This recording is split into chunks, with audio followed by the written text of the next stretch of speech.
নবী বললেন জাফর যদি শহীদ হয়ে যায়, এরপরে আব্দুল্লাহ বিন রাওয়াহা তুমি কোথায়? তিনি বললেন হুজুর হাজির। হুজুর বললেন তুমি দায়িত্ব পালন করবে। তিনজন যদি শহীদ হয়ে যায় তাহলে এরপরে তোমরা নিজেরা একজনকে বানায়া নিও সেনাপতি। তাহলে বোঝা গেল আল্লাহর নবী যে তিনজনের নাম নিলেন তাদের শহীদ হয়ে যাওয়া কনফার্ম হয়ে গেল, নিশ্চিত হয়ে গেল। হুজুর বললেন যাদের নাম আমি নিলাম বাড়ি চলে যাও, বিদায় নিয়ে আসো মা বাপ স্ত্রীর কাছ থেকে। না জেনে হঠাৎ করে গুলি খেয়ে মরা আর জেনে শুনে মরা, দুই মরা কি একরকম? বন্ধুগণ, হাদিস শরীফের ভিতরে এসেছে হযরত যায়েদ বলেন ইয়া রাসূলুল্লাহ আমার তো আর যাওয়ার জায়গা নাই, আমার আব্বা আপনি আমারে হুকুম করেছেন, আমার মা আয়েশা ঘরে বসে শুনেছেন, আমার তো আর যাওয়ার কোনো প্রয়োজন নাই। হযরত জাফর বাড়ি চলে গেছেন, বিবিকে ডেকে বলেন প্রাণের স্ত্রী রাসূলুল্লাহ আমাকে জিহাদের ময়দানে সেনাপতি বানায়া পাঠাচ্ছেন, আমি জিহাদের ময়দানে চললাম, আমার এই ছেলে পেলে গুলিকে তুমি দ্বীনের রাস্তায় তৈরি করে দিও, আর আমি যে তোমার হক আদায় করতে পারলাম না আমারে তুমি মাফ করে দিও। স্ত্রী আল্লাহর দরবারে দুখানা হাত তুলে বলেন রব্বুল আলামিন আমার স্বামীকে রাসূলুল্লাহ সেনাপতি বানায়া জিহাদের ময়দানে পাঠাচ্ছেন, আমি আমার স্বামীরে ফিরাবার হক রাখি না, তবে আমি তোমার কাছে দোয়া করি রব্বুল আলামিন আমার স্বামীরে জিহাদের গাজী বানায়া আমার কাছে আল্লাহ তুমি ফিরাইয়া দিও। হযরত জাফর তরবারির উল্টা পিঠ দিয়া হযরত জাফর নিজের স্ত্রীর হাতে মৃদু আঘাত করে বললেন স্ত্রী গো উল্টা দোয়া করো না, নবীজি আমার নাম 2 নম্বরে ঘোষণা করেছেন, আমার আগেও একজন আছেন পরেও একজন আছেন, আজকের জিহাদে আমি যে শহীদ হব তাতে কোনো সন্দেহ নাই, উল্টা দোয়া করো না, রব্বুল আলামিন তোমার দোয়া মঞ্জুর করবেন না।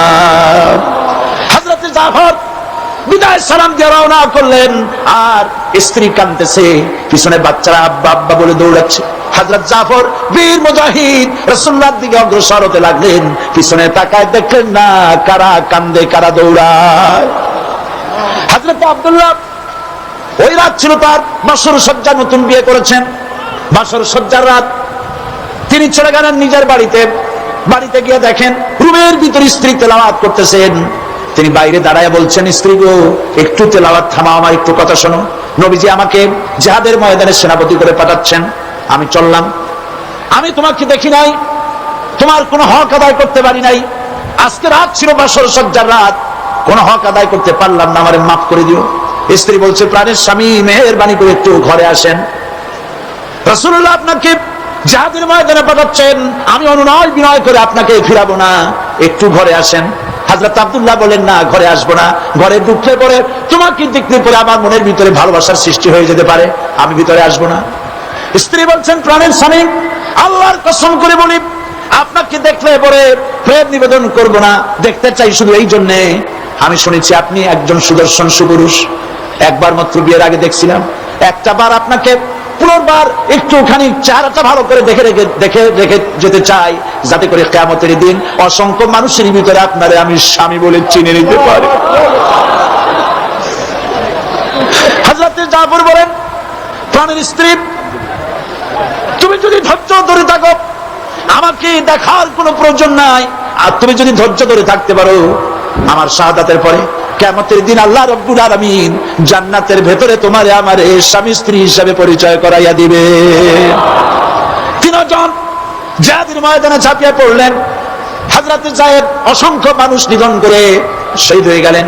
জাফর ইসলামের ঝান্ডা হাতে নিয়ে রওনা করেছেন, কাফেররা তারে ঘিরে ফেললো, ডান হাতে কোপ দিল, বাম হাতে পতাকা ধরলেন, বাম হাতে কোপ দিল, এবার 2টা কাটা ঝুলানো হাত দিয়া পতাকা বুকের সাথে জড়ায় ধরেছেন। পাশের সাহাবীকে ডেকে বলেন নবীর সাহাবী শোনো, আল্লাহর নবীকে বলে দিও জীবনের শেষ মুহূর্ত পর্যন্ত কলেমার পতাকা জড়ায় ধরেছি, মাটিতে পড়তে দেই নাই, আমার মনে হয় আমি এখন শহীদ হয়ে যাব, কারণ আমার নাকের মধ্যে আমি এখন আল্লাহর জান্নাতের সুঘ্রাণ পেয়েছি। হযরত জাফর শহীদ হয়ে গেলেন, হযরত আব্দুল্লাহ বিন রাওয়াহা আর আবু উবাইদা দুজনে মিলে পতাকা ধারণ করার জন্য চলে এলেন। দূরের থেকে নজর করে পতাকা কে যেন উঁচু করে রাখছে, মনে মনে ভাবলেন আমরা যাওয়ার আগে ইসলামের পতাকা কে ধরলো।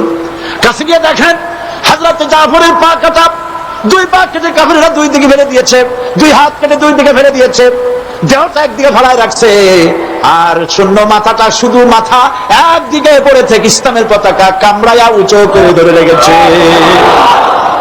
হযরতে আব্দুল্লাহ এবং হযরত আবু উবাইদা দুজনে মিলে হাত পা ও মাথা মস্তক একত্রিত করে কাফনের কাপড় পরাইয়া হযরত আবু উবাইদা বলেন, হযরত জাফরের পা থেকে শুরু করে মাথা পর্যন্ত চুমা খাইলাম, কবরের মধ্যে শোয়াই দিলাম।